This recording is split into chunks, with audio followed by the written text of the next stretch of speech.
तो प्राइमरी का मतलब होता है बुनियादी।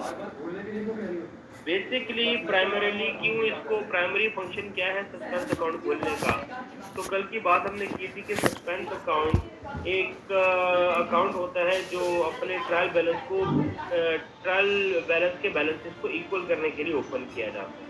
तो आप जरा देखो चारों ऑप्शन में से कौन सा ज्यादा सूटेबल है। नंबर 1 पढ़ते हैं जी। एक टेम्परेरी अकाउंट तो होता है, suspense account is a temporary account, तो परमानेंट अकाउंट नहीं है, टेम्परेरी का ऑप्शन सब में मौजूद है। तो आगे बात करते हैं। ए में कह रहे हैं are temporary account for items of expenditure which appear to be unauthorised. क्या हमने इसलिए पढ़ा था इसको, क्या इसलिए सस्पेंस अकाउंट ओपन किया जाता है कि अगर कोई एक्सपेंडिचर अनऑथराइज्ड है तो उसके लिए नहीं, ये ऑप्शन तो नहीं हो सकता। B are temporary holding account for summarising all transaction with a particular ledger. नहीं भाई, किसी एक पर्टिकुलर लेजर के लिए थोड़ी खुलता ही है ये, तो जहां पे भी ट्रायल बैलेंस को इक्वल करना होगा डबल एंट्री में मसले होंगे, एक साइड रिकॉर्ड नहीं थी दूसरी साइड रिकॉर्डेड थी, जिस साइड पर बैलेंस की कमी थी या अमाउंट की कमी थी उस साइड बरोबर हो जाएगा। तो a temporary holding account onto which items of expenditure are placed until they are classified according to type। नहीं, ऐसा भी कुछ नहीं होता। तो effectively बिल्कुल सही आंसर बताया कि स्टूडेंट ने। Question number 12 correct answer is D, that suspense account is a temporary account in order to make the trial balances totals agree। तो ट्रायल बैलेंस के जब टोटल्स को एग्री करना होता है, एग्री का मतलब मैच करना होता है, एक दूसरे के इक्वल करना होता है, उसके लिए जब एक अकाउंट ओपन किया जाता है उसको सस्पेंस अकाउंट का नाम दिया जाता है। एंड ये अकाउंट हमारे लिए टेम्परेरी अकाउंट होता है। फिर ये खोलने के बाद हम एरर्स को ढूंढते हैं और ढूंढ के उसको रेक्टिफाई करके इस अकाउंट को क्लोज कर दिया जाता है। Now let's talk about this question number 13. Which of the following errors would be revealed by the trial balance। कह रहा है ऐसे कौन से एरर्स होंगे जो हमारे ट्रायल बैलेंस बनाकर हमें पता चल जाएंगे। यार अब मुझे एक चीज तो पता है सर, डी होगा डी। बच्चा अभी देखते हैं, वन बाय वन डिस्कस करते हैं। Yes you are telling very correctly कि वो डी इसका ऑप्शन तो है, आंसर तो है, लेकिन बच्चा याद रखना ट्रायल बैलेंस बना के हमें सिर्फ उन्हीं एरर्स का पता चलेगा, errors which affect trial balance. हमें सिर्फ उन्हीं एरर्स का पता चला होगा कि वो एरर जिन्होंने अफेक्ट किया होगा, एरर्स अफेक्टेड ट्रायल बैलेंस। जब ही तो डेबिट एंड क्रेडिट इक्वल नहीं होगा तो हमें पता चलेगा कोई गलती हुई है। तो ट्रायल बैलेंस बनाकर सिर्फ हमें उन एरर्स का पता चलता है जो ट्रायल बैलेंस को अफेक्ट किए होते हैं। उसके अलावा भी कुछ ऐसे एरर्स होते हैं जो ट्रायल बैलेंस को अफेक्ट नहीं करते लेकिन एरर मौजूद होता है। तो ट्रायल बैलेंस बनाकर हमें किस एरर का पता चलेगा, वो एरर जिसने अफेक्ट किया होगा ट्रायल बैलेंस। तो ऑप्शन ए पढ़ते हैं द कंप्लीट ओमिशन। क्या कंप्लीट ओमिशन ने ट्रायल बैलेंस को हिट किया होगा? नहीं, ना डेबिट रिकॉर्ड हुआ ना क्रेडिट रिकॉर्ड हुआ, तो इसकी वजह से ये एरर आपका रिवील नहीं होगा। रिवील का मतलब होता है पता चलना, रिवील का मतलब होता है पता चलना कि हमें ट्रायल बैलेंस बनाकर किन एरर्स का पता चलेगा। तो बच्चा हमें उन एरर्स का पता चलेगा जिन एरर्स ने ट्रायल बैलेंस को अफेक्ट किया होगा। पहला अगर आप देखो तो कंप्लीट ओमिशन लिखा है, कंप्लीट ओमिशन में आपने ट्रांजैक्शन को ना डेबिट रिकॉर्ड किया ना क्रेडिट, तो ये कंप्लीट ओमिशन का हमें ट्रायल बैलेंस बनाकर थोड़ी पता चलेगा। अगला पढ़ो, बी में कह रहा है the debit and credit for a particular transaction is reverse. तो भाई रिवर्स भी डबल एंट्री रूल तो ब्रेक नहीं हुआ ना, तो डबल एंट्री रूल तो ब्रेक नहीं हुआ ना, तो जो डेबिट होना था वो क्रेडिट हो गया, जो क्रेडिट होना था वो डेबिट हो गया। यानी कि अगर कंप्लीट रिवर्सल है तो डबल एंट्री रूल तो फिर भी फॉलो हो रहा है, अमाउंट तो वही रहेगी। सी में कह रहा है an error in the valuation of the closing stock for the period। तो क्लोजिंग स्टॉक अगर आपने गलत किया ये हो ही नहीं सकता। हाँ, और डी में क्या पढ़ो, आप credit entry being made without an appropriate आपने without an appropriate debit entry. तो जहाँ पे डबल एंट्री का रूल ब्रेक हुआ तो वो वाला एरर ट्रायल बैलेंस बनाकर पता चल जाएगा। D is the correct answer. इसका मतलब ये कि आप लोगों को बड़ा अच्छा टॉपिक ये समझ आया, जब भी तो आप फटाफट माशाल्लाह जवाब दे रहे हैं, आंसर दे रहे हैं, गुड हो गया। क्वेश्चन नंबर 14 पढ़ते हैं। कह रहे हैं कि विच ऑफ आपको काटूं? क्वेश्चन नंबर 14 में कह रहा है the trial balance of Google company had the following total. Debit पे कितना है 33660 एंड क्रेडिट पे कितना है 34810। कौन सी साइड कम लग रही है? मुझे तो डेबिट कम लग रही है, मुझे तो डेबिट। यस सर ए होगा। ए कितने से कम है? अमाउंट बता देंगे इन दोनों में डिफरेंस कितना हो रहा है?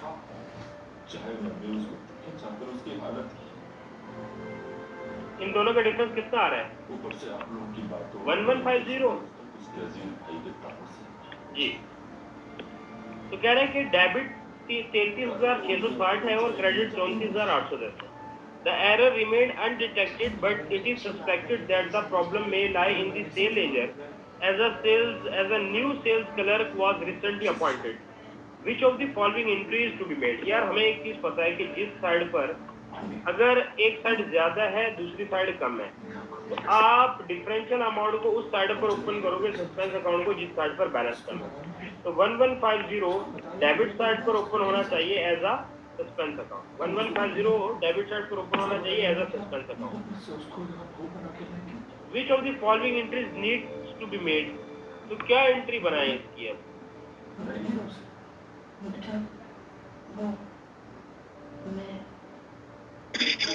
तो ए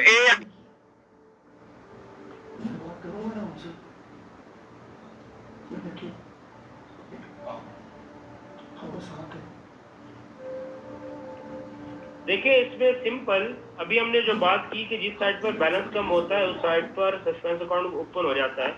दूसरी साइड पर तो ऑलरेडी ज्यादा है, तो इसका मतलब जिस साइड पर सस्पेंस अकाउंट ओपन करना है उसी साइड पर आपकी एंट्री जाएगी सस्पेंस अकाउंट की. तो करेक्ट ऑप्शन क्वेश्चन नंबर 14 का डी हो गया कि सिंपली हम डेबिट साइड पर सस्पेंस अकाउंट 1150 से ओपन करेंगे और क्रेडिट साइड पे कोई एंट्री करने की जरूरत नहीं. हमें यहाँ पे ये कॉन्सेप्ट हम पढ़ के आ चुके हैं कि सस्पेंस अकाउंट हमेशा उस साइड पर ओपन किया जाता है जिस साइड पर बैलेंस की कमी होती है.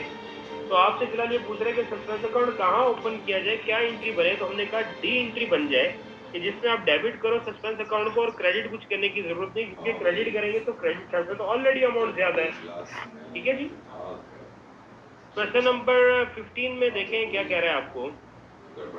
अब उसी कंपनी का क्वेश्चन है जो गूगल कंपनी ऊपर यूज हुआ था, यहाँ पे भी देखिए गूगल कंपनी का नाम यूज हो रहा है. कह रहे हैं कि suppose that Google, question number 15 में जो हमने गूगल का एक गूगल कंपनी का एक सस्पेंस अकाउंट डेबिट साइड पर ओपन किया था 1150 से, उसी की कंटिन्यूएशन में ये बात कर रहा है.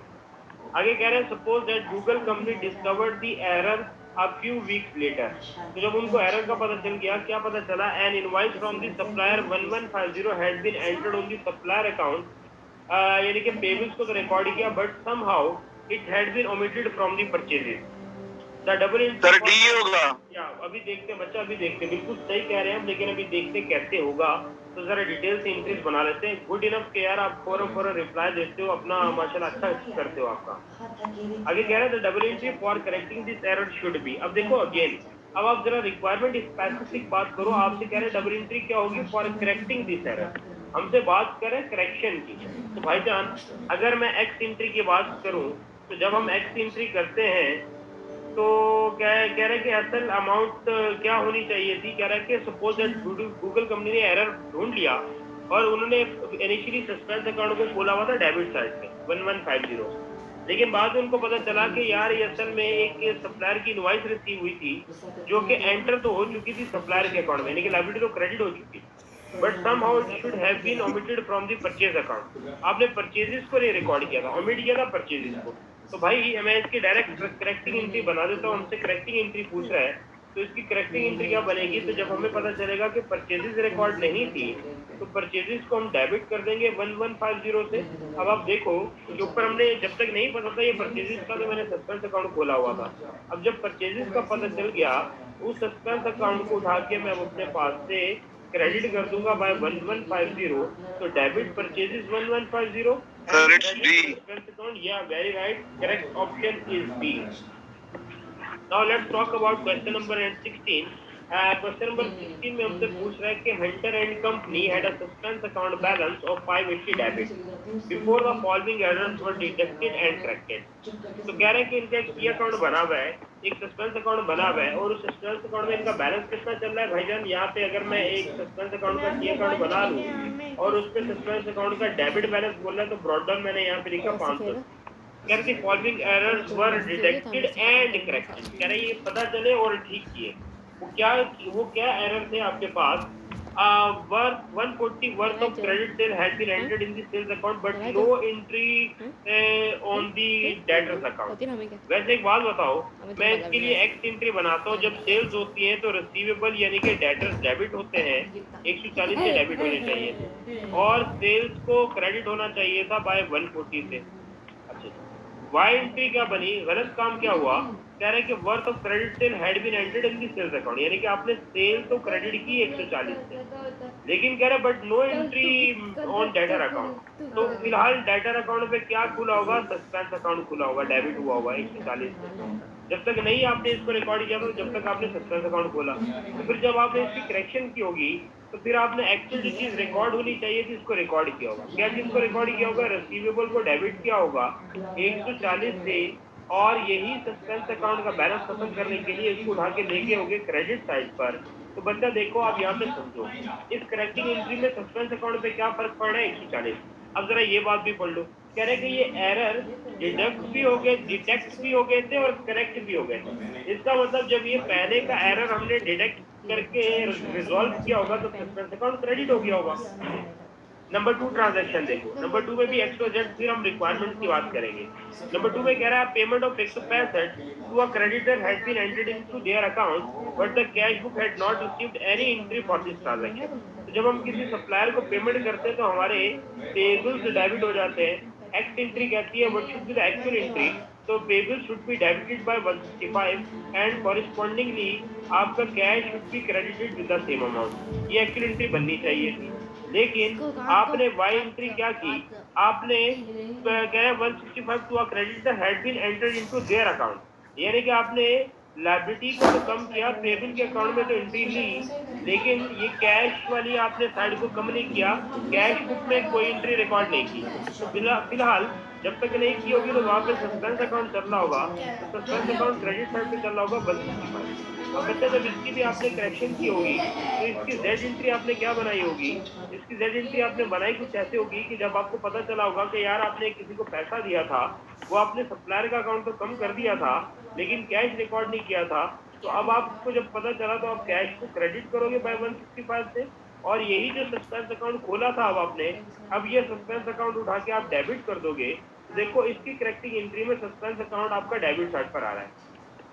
तो मैं इन दोनों ट्रांजैक्शन के सस्पेंस अकाउंट के फाइनल जो मैंने ये टिक किए हैं वैल्यूज, जो मैंने हाईलाइट और ये टिक किया है, तो मैंने नंबर 1 ट्रांजैक्शन सर माइट भी है या नंबर 1 के ट्रांजैक्शन के मैंने कहा कि नंबर 1 में सस्पेंस अकाउंट उठ के क्रेडिट में जा रहा था करेक्टिंग एंट्री में, तो मैंने सस्पेंस अकाउंट में आके 140 क्रेडिट किया और इसको नंबर 1 का रेफरेंस दे दिया। फिर नंबर 2 ट्रांजैक्शन में, ये नंबर 2 ट्रांजैक्शन में जब हमने करेक्शन की थी, तो इसमें सस्पेंस अकाउंट फाइनली आ गया था डेबिट साइड पे, तो 165 मैंने यहाँ नंबर 2 के रेफरेंस से डेबिट कर दी।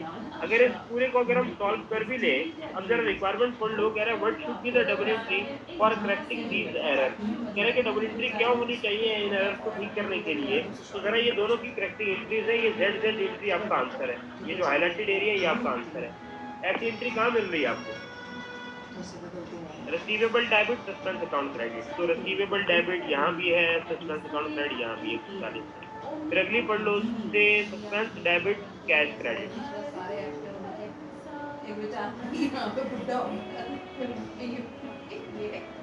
कैश या बैंक एक ही बात है, तो क्या ऑप्शन हुआ भाई, पढ़ो पढ़ो, ऐसी एंट्री कहाँ नजर आ रही है, ए इज द करेक्ट आंसर।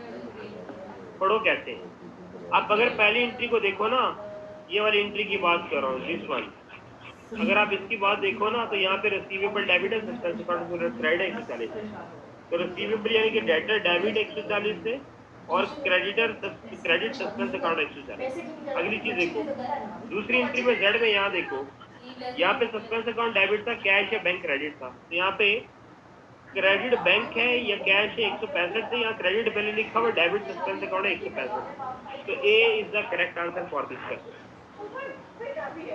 अब अगर हम इसी टी अकाउंट को भी सॉल्व कर दें, तो टी अकाउंट में अगर ओपनिंग बैलेंस था 580 रुपए का, अगर ओपनिंग बैलेंस है डेबिट साइड पर, मैंने 580 लिखा, इन दो ट्रांजेक्शन के इफेक्ट लिए, तो अगर आप इसको सम अप करने जाओगे तो सम करोगे तो यहाँ पे मेरे हिसाब से बैलेंस आ रहा है 745 का, एंड सेम बैलेंस यहाँ पे भी आना चाहिए 745 का, और इस टी अकाउंट को इक्वल करने के लिए डिफरेंशियल फिगर है 605।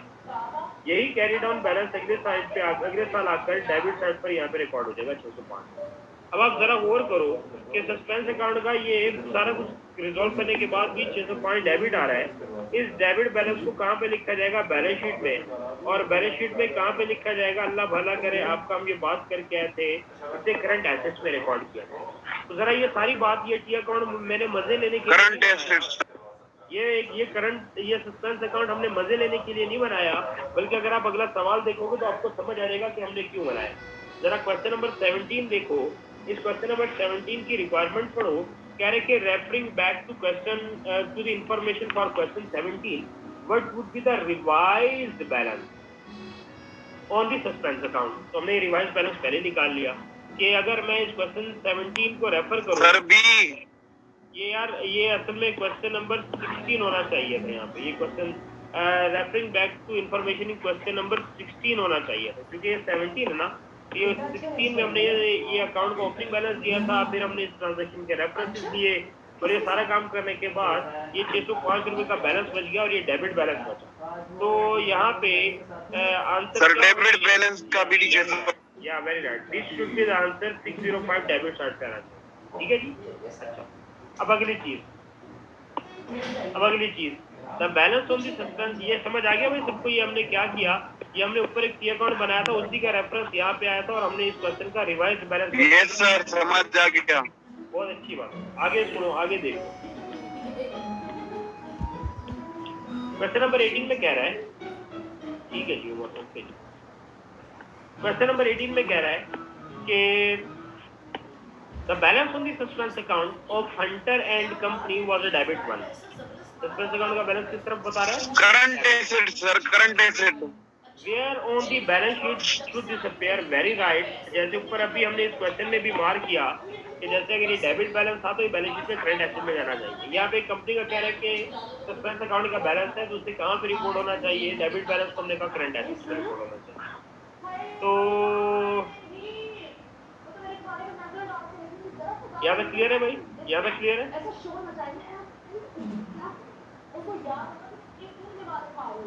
हर किसी को इतना बुरा क्यों बना देती हो? बात ही नहीं है, बस सच कहते हैं और वो सच किसी को बर्दाश्त नहीं होता। लोग मुझे सारे कुछ प्राप्त देखो सर्वेंट डिस्पोजल हमें बात कर कितने दफा समझाया है कि तुम ये माना बदतमीजी होती है, लेकिन मैडम को समझ नहीं आता। मैं के घर आके थी तब मुझे आकर शुरू कर दी जिस लोग हमें ये ब्रेक को बात उठाया ना कि हमें उस बेचारे ने एक ही तो बात खाया। ये बेचारी करके तुमने इसको इतना बिगाड़ा। कौन सी गली हुआ मैं? ऐसा मैंने क्या कर दिया? मोना, मैं हारती हूँ। मेरे पास इस फिजूल बहस के लिए टाइम नहीं है। प्लीज तुम अपना हुलिया चेंज करो, जाके जाओ कब से चेंज करो। वैसे आप